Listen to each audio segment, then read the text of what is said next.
आगे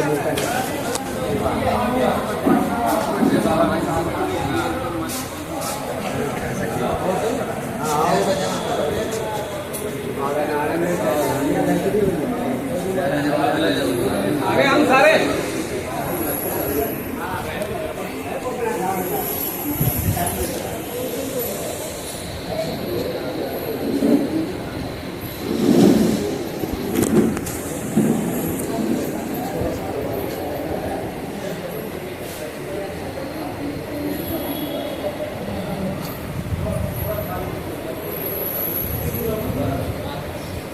नमस्कार। आप सभी को कृष्ण जन्माष्टमी की ढेर सारी शुभकामनाएं। अच्छा, उधर आवाज आ रही है। तो आप सभी को कृष्ण जन्माष्टमी की ढेर सारी शुभकामनाएं। आज भगवान की जन्मदिन है और आप लोगों को सभी को पता है कि भारत वर्ष जो है, भारत भूमि जो है, ये आध्यात्मिक देश है। भारतवर्ष क्या है? एक आध्यात्मिक भूमि है जिस पर भगवान ने कई बार अवतरित हुए हैं, अवतार लिए हैं। तो भगवान श्री कृष्ण भी आज ही के दिन 5100 साल पहले इसी भारतवर्ष में अवतार लिए थे। भगवान श्री कृष्ण ने आज ही के दिन 5100 वर्ष पहले इस धरती पर आए थे और उन्होंने गीता का भी ज्ञान दिया था। आपको पता है भगवान जी इस धरती पर आए थे और भगवान इस धरती में द्वापर युग में आए थे। किस युग में आए थे? द्वापर युग में आए थे। हमारे 4 युगों में तीसरा युग जो है द्वापर का। पहला युग सतयुग का था, त्रेता था, द्वापर था, अब कलयुग में हम लोग हैं। तो भगवान श्री कृष्ण जो हैं विष्णु के अवतार हैं और उन्होंने 8वां अवतार लिया विष्णु जी ने कृष्ण के रूप में इसी धरती में, इसी भारतवर्ष में। इसीलिए भारतवर्ष को ना आध्यात्मिक देश कहा जाता है। आप लोग सुन रहे हैं मुझे? ठीक है, बहुत अच्छी बात है। तो भगवान श्री कृष्ण ने हम सभी के लिए ना एक अलौकिक ग्रंथ दिया, एक अलौकिक ग्रंथ जिसका नाम है गीता। और भगवान जब आए ना तो इस देश में धर्म की स्थापना किया उन्होंने। भगवान जब कृष्ण इस धरती पर जन्म लिए तो इस धरती का नाम कर्म भूमि पड़ा। क्या नाम पड़ा? कर्म भूमि पड़ा, भक्ति भूमि पड़ा और मोक्ष भूमि पड़ा। क्योंकि भगवान कृष्ण ने बहुत सुंदर तरीके से हमें सभी को जीवन में कर्म करने के लिए बताया, जीवन में कर्म करने के लिए बताया, भक्ति का मार्ग दिखाया और मोक्ष प्राप्ति के लिए बहुत सारा हमें ज्ञान दिया। तो ये ज्ञान कब दिया? तो मैंने जैसे आपको बताया, आज से 5100 वर्ष पहले जब इसी हरियाणा में कुरुक्षेत्र के मैदान में युद्ध चल रहा था। किसके? अपनों के बीच में युद्ध चलता है। किसको? अपने कौरव और पांडव अपने ही थे, लेकिन कुछ कौरव जो थे अधर्म की वजह से राह पर थे, वो कुछ सुन समझ नहीं रहे थे। तो अधिकार के लिए, कर्तव्य के लिए जो लड़ाई चल रही थी वो इसी कुरुक्षेत्र में, हरियाणा के चल रहा था। तो उस कुरुक्षेत्र में जब आई युद्ध लड़ने की बारी तो जो अर्जुन थे ना, अर्जुन, पांडव 5 पुत्रों में अर्जुन थे। 5 पांडव पता है ना आपको कौन कौन थे? पांडुपुत्र अर्जुन थे, भीम थे, नकुल थे, सहदेव थे, युधिष्ठिर थे। ये 5 पांडव लोग क्या कर रहे थे? कौरवों से युद्ध लड़ रहे थे। और कौरवों में ना अथाह योद्धा थे, महायोद्धा थे, जो एक तीर में पृथ्वी के कई टुकड़े करने वाले ऐसे योद्धा थे। और लेकिन पांडव के पक्ष में भगवान श्री कृष्ण थे। तो पांडव जो युद्ध लड़ रहे थे, धर्म के लिए लड़ रहे थे, अधिकार के लिए लड़ रहे थे और अपने कर्तव्य के लिए लड़ रहे थे, एक धर्म स्थापना के लिए लड़ रहे थे। तो जैसे युद्ध शुरू होने जा रहा था तब तक क्या हुआ कि अर्जुन जो था देखा कि ये सारे तो अपने हैं, अब मैं लड़ूंगा तो किससे लड़ूंगा भाई, ये तो अपने हैं। तो उनको क्या होगा? विषाद पैदा हो गया, दुख पैदा हो गया। वो संन्यास लेने के बारे में सोचने लगे और युद्ध मैदान से भागना शुरू कर दिया, युद्ध मैदान से भागना शुरू कर दिया। तो भगवान श्री कृष्ण ने उनको बैठाया और उन्होंने गीता का ज्ञान दिया। यही वो किताब है जो भगवान श्री कृष्ण ने अपने मुख से कहा है कि भीष्म पर्व में भगवान श्री कृष्ण ने अर्जुन को बताया। इस किताब में 18 अध्याय है और 700 श्लोक है। ये जो किताब है ना, ये दुनिया का सर्वश्रेष्ठ किताब है। जितने भी दुनिया के तमाम किताबें बनी आज तक ना, उस किताबों में सर्वश्रेष्ठ ज्ञान इसी में है, क्योंकि ये ज्ञान का गंगा है, ये गुरु है, ये माता के जैसा है। जिस तरह माता अपने बच्चों को केयर करती है ना, देखभाल करती है, संभालती है, उसी तरह ये किताब भी हम सभी के जीवन में, हमारे जीवन को बेहतर बनाता है, जीवन जीने को कला सिखाता है। कैसे रज नियम, नीति, धर्म, अधर्म, धर्म की स्थापना, ज्ञान, विज्ञान, ये सारा चीजें जो हैं इस किताब में मिलता है। बाकी दुनिया के किसी किताब में नहीं मिलता जो इस किताब में मिलता है। बिल्कुल अलौकिक का धार्मिक किताब है। इस किताब में आपको मैं बता दूं कि पूरी ज्ञान की गंगा है, बिल्कुल एकदम एक गुरु के समान। आपको ये किताबें जो होती है आपको मार्गदर्शन करती है, आपके कर्तव्य पर चलने के लिए प्रेरित करती है, आपको जीवन में ऊपर उठने के लिए प्रेरित करती है। तो वो जो ज्ञान भगवान श्री कृष्ण ने दिया था उस कुरुक्षेत्र मैदान में, वही उनका ये दिया हुआ वचन है, वही दिया हुआ एक किताब है। ठीक है, जीवन में इस किताब को घर में जरूर रखिएगा। घर में 2 किताब बिल्कुल हमेशा रखिएगा, वो है पहला रामायण और दूसरा गीता। क्योंकि कोई अच्छा चीज घर में रखने से क्या होता है ना, पॉजिटिव एनर्जी आती है, ऑरा बनता है, ऑरा। जैसे आप देखते हैं ना, अगर बत्ती को घर में किसी भी कोने में रखिए उसकी खुशबू फैलता है ना, उसी प्रकार इस किताब की भी एनर्जी होती है जो हमें लगती है। इस किताब को देखने से यही लगता है कि इंसान को अपना कर्तव्य करना चाहिए, भगवान के बताए नियमों को पालन करना चाहिए।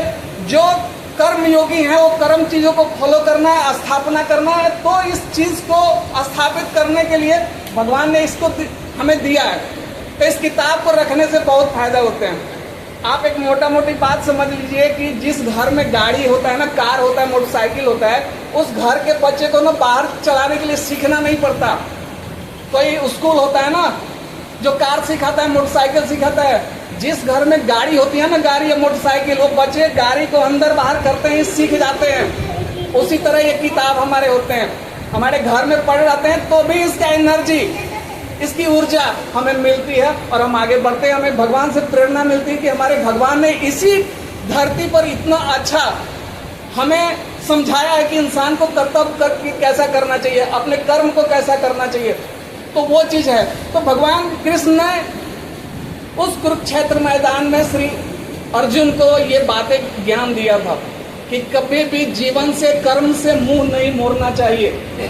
उन्होंने सीधा कहा कि तुम्हारा काम है कर्म करना, तुम्हारे सामने अपने हैं, अपनों से युद्ध करना पड़ेगा, क्योंकि सबसे ज्यादा दुख जो होता है अपने ही देते हैं। ठीक है ना। द्रौपदी कौन थी? भाभी थी ना, कौरवों के भाभी थी। तो एक अपना ही अपने का साड़ी खींच रहा था, चीर हरण कर रहा था ना जी, वस्त्र हरण कर रहा था, अन्याय कर रहा था अपने भाभी के साथ, तो गलत नहीं था। तो भगवान श्री कृष्ण ने बिल्कुल ये बात समझाया कि आपको जीवन में खुद से, अपनों से युद्ध लड़ना है, तभी आप जीत पाओगे। तुम्हारा कर्तव्य है, तुम्हारा जिम्मेदारी है कि तुम्हें अपने कर्म को पहचानना है, अपने कर्म को पहचानना है और लड़ना है।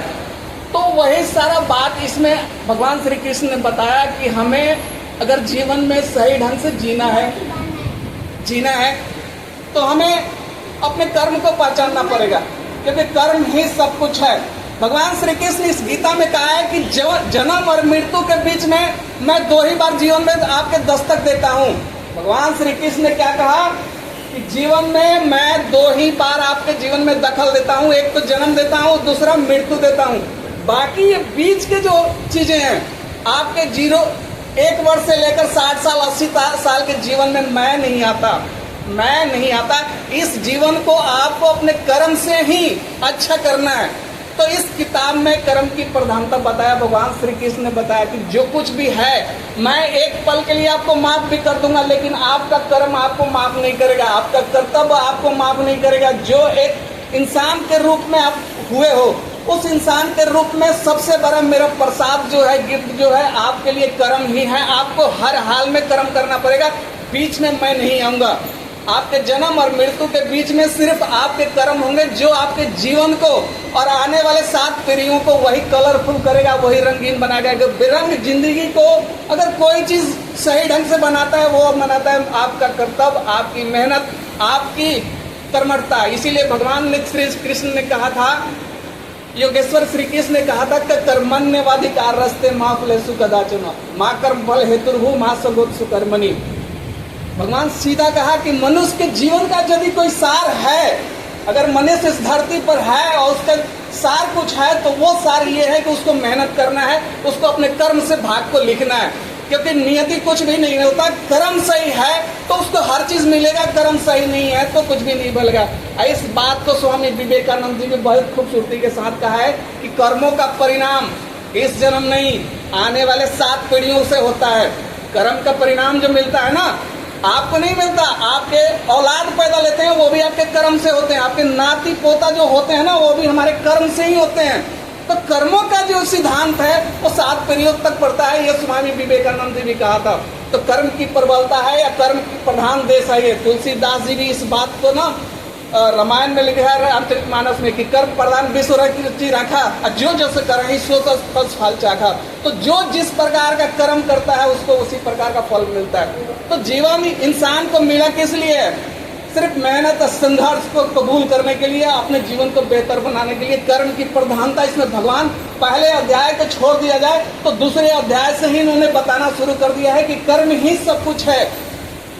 भगवान श्री कृष्ण ने बताया कि कर्म ही सब कुछ है, कर्म करोगे सही ढंग से तो सब कुछ तुम्हें मिलेगा, मोक्ष मिलेगा, ज्ञान मिलेगा और तुम जीवन में अपनी जिंदगी को बहुत खूबसूरत बना लोगे। अगर वो चीज आपको समझ में नहीं आती है, आप अगर अनुशासनहीन हो जाते हो तो आप अनुशासनहीन हो जाते हो तो आप गड़बड़ हो जाते हो। अगर ट्रैक पर पटरी होती है रेलवे का, अगर ट्रेन उस पटरी पर ना चले, उतर जाए तो क्या होगा? बहुत नुकसान होता है ना, तबाही होता है, लोग जान चली जाती है। उसी तरह मनुष्य का यह है, अगर वो कर्म ढंग से नहीं करता है ना तो उसको बहुत सारा तकलीफें होती हैं। कर्मों का बहुत बड़ा सिद्धांत है, तो कर्म पर बिल्कुल ध्यान देना चाहिए। मेहनती जीवन जो मिला है सिर्फ संघर्ष के लिए मिला है, चुनौती के लिए मिला है। जो आदमी अपने अनुशासन से, कर्तव्य से, जिम्मेदारी से नहीं भागता है, वही जीवन को बेहतरीन तरीके से जीता है। तो कर्म की प्रधानता इस किताब में भगवान श्री कृष्ण ने बहुत अच्छा से बताया है। तो मैं आप कुछ और बातें बता देता हूँ इस किताब के बारे में, भगवान श्री कृष्ण के बारे में। एक बार क्या हुआ कि स्वामी विवेकानंद जी विदेश पर्यटन करने गए थे, घूमने के लिए गए हुए थे। तो एक वहाँ आदमी था जो स्वामी विवेकानंद से मिलना चाह रहा था। उसने क्या किया कि बहुत सारा किताबों को अपने लाइब्रेरी बना रखा था और कहा कि स्वामी जी आप मेरे घर आइए और देखिए मेरी लाइब्रेरी, क्योंकि मैं दुनिया के बहुत सारा किताब को लेकर रखा हूँ। तो स्वामी विवेकानंद जी उस घर में पहुंचे और देखे कि वाकई में वो किताबों की बहुत सारा लाइब्रेरी बना रखा है, किताबों की बहुत सारा लाइब्रेरी बना रखा है। लेकिन उनकी नजरें गीता को ढूंढ रही थी कि गीता कहाँ है इसमें। तो उन्होंने देखा कि सबसे नीचे तल में दबा हुआ जो है वहाँ पर गीता रखा हुआ है। यही भगवान का जो मुखवाणी से निकला हुआ बात है उसको नीचे रखा हुआ है और सारी किताबें ऊपर है।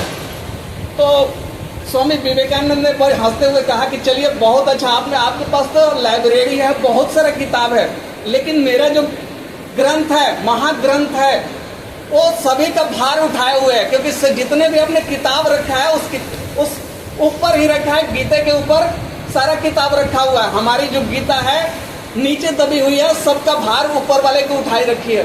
तो इसका मतलब ये हुआ कि दुनिया का जितने भी किताब आज तक बने हैं उन किताबों में सबसे अच्छा ये है। इसमें आपको न दर्शन, नीति, नियम, कर्म, भक्ति, योग, जीवन जीने की कला, मतलब जो जीवन की तमाम चीजें उलझने हैं ना, वो सारी भगवान की गीता की किताब पढ़ने से और सुनने से खत्म हो जाता है। तो भगवान श्री कृष्ण ने इस बात को बताया है। और अच्छा आज दिन था हमारे पास, आप लोगों से मैं 10 मिनट बात किया, इसलिए बात किया कि कर्म को जानना जरूरी है। ये भारतवर्ष जो है कर्म प्रधान है, ये कर्म की प्रधानता को मानता है। आज देखिए ना पूरे विश्व यूरोप में भगवान श्री कृष्ण के भक्तिमय में डूबा हुआ है। और सारे भगवान कृष्ण के हरे राम हरे कृष्णा हरे राम कर रहे हैं वो सारे कर रहे हैं। हम उससे विमुख होते जा रहे हैं, अलग होते जा रहे हैं, अपनी सभ्यता से उलझते जा रहे हैं। वो पहले नंगे रहते थे लेकिन वो आज कपड़े पहन रहे हैं। हम पहले कपड़े पहनते थे तो आज हम नंगे होते जा रहे हैं। हमारी सभ्यता खराब करते हम खुद करते जा रहे हैं। अपने धर्मों को, अपने नियमों को, जो हमारे देवी देवता की, हम सारे ना भगवान के अंश और वंश हैं, भगवान के ही अंश और वंश हैं, बाहर से हम नहीं आए हैं। लेकिन हम अपनी सभ्यता को खराब कर रहे हैं, चीजों को नहीं समझ रहे हैं, नहीं जान रहे हैं, जिसके वजह से हो रहा है। यूरोप में सारा देश इस गीता को पढ़ता है और आनंद में डूबा हुआ है। हे कृष्ण करुणा सिंधु दीन बंधु जगतपते गोपेश गोपीकांत राधा कांत नमोस्तुते, डूबे हुए भक्ति भाव में। हमारी सारा गुरुकुल का नियम कायदे गीता पर रोज उनका सर्च चलता है, एक एक गीता का शब्द एक एक ग्रंथ के बराबर है, उन्होंने किताब लिख डाला। और हम हैं कि इससे बेमुख हो रहे हैं, अपने कर्तव्य से बेमुख हो रहे हैं, अपने ड्यूटी से बेमुख हो रहे हैं, अपने अनुशासन से बेमुख हो रहे हैं। तो ये जो चीजें हैं ना, बहुत गलत हो रहा है। हमें इन चीजों पर गौर करना चाहिए कि भारतवर्ष जो है एक्चुअल हम ही से है। भारत की पहचान, किसी कंपनी की पहचान हमारे काम से है, हमारे निष्ठा से, हमारी ईमानदारी से है। तो वो चीज कम हो रहा है। देखिए, मैं कोई बाहर की बात नहीं कर रहा, आप सभी देख रहे होंगे कि जो चीजें हमारी थी वो दूसरा देश अपनाकर समृद्ध हो रहा है, शक्तिशाली हो रहा है, पावरफुल हो रहा है। हम अपने चीज को विमुख हो रहे हैं, हम अनुशासनहीनता की तरफ जा रहे हैं, कर्तव्यहीनता की तरफ जा रहे हैं। तो ये चीजें जो है ना, हम ही लोगों को खराब कर रहा है, हमारे शास्त्रों को खराब नहीं कर रहा है। हमारे शास्त्र है, ये जो किताब है बिल्कुल एक ऐसा दुनिया का सर्वश्रेष्ठ किताब है। तो मैं तो यही कहूंगा कि जो अपने धर्म है उसको माने और फॉलो करें। और देखिए, ज्यादा कुछ नहीं, सिर्फ भगवान एक ही चीज का जो ज्यादा जोर दिया है कि आपका ना कर्म अच्छे है ना, तो दुनिया में सब कुछ अच्छा है। भगवान ये भी कहते हैं कि मुझे धूप अगरबत्ती मत दिखाओ, लेकिन अपने कर्म को शुद्ध रखो, अपने कर्म को अच्छा रखो। मुझे धूप अगरबत्ती जलाने की नहीं चाहिए। जहां पर आपकी कर्म शुद्ध होती है वही मंदिर है, वही पूजा है, वही सब कुछ है। तो भगवान सीधा सीधा इस बात में कहा है कि मुझे धूप अगरबत्ती नहीं चाहिए। अपने मन का विकार जलाओ, अपने मन के भीतर बैठे हो गंदगी के जलाओ, अपने आचरण को शुद्ध करो। यही बात श्री भगवान श्री कृष्ण, आज ही के दिन उनका जन्मदिन है, आज ही के नाम उनकी हमें स्तुति कर रहे हैं, प्रार्थना कर रहे हैं। तो ये चीजें हमें भगवान की दी हुई कही हुई बातों को फॉलो करना है। ठीक है जी, तो ये चीज है, आप फॉलो कीजिए और जीवन को खूबसूरत बनाइए। क्योंकि कोई जीवन का खूबसूरती आपके कर्म में है, आपकी ईमानदारी में है, आपकी मेहनत में है। और मेहनत करने से कोई नहीं मरता, मेहनत करने से ये भगवान का प्रसाद है। मेहनत करना चाहिए।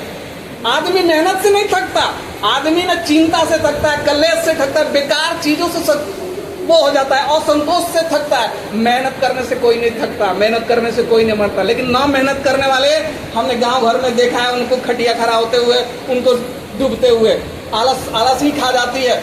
तो इंसान की आलस उसको बर्बाद कर देती है, गैर जिम्मेदारी उसको बर्बाद कर देती है।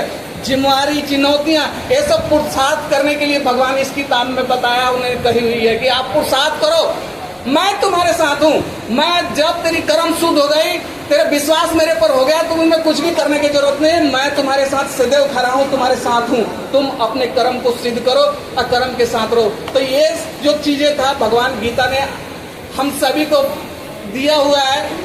इन चीजों को हमें पढ़ना चाहिए, पालन करना चाहिए, सुनना चाहिए।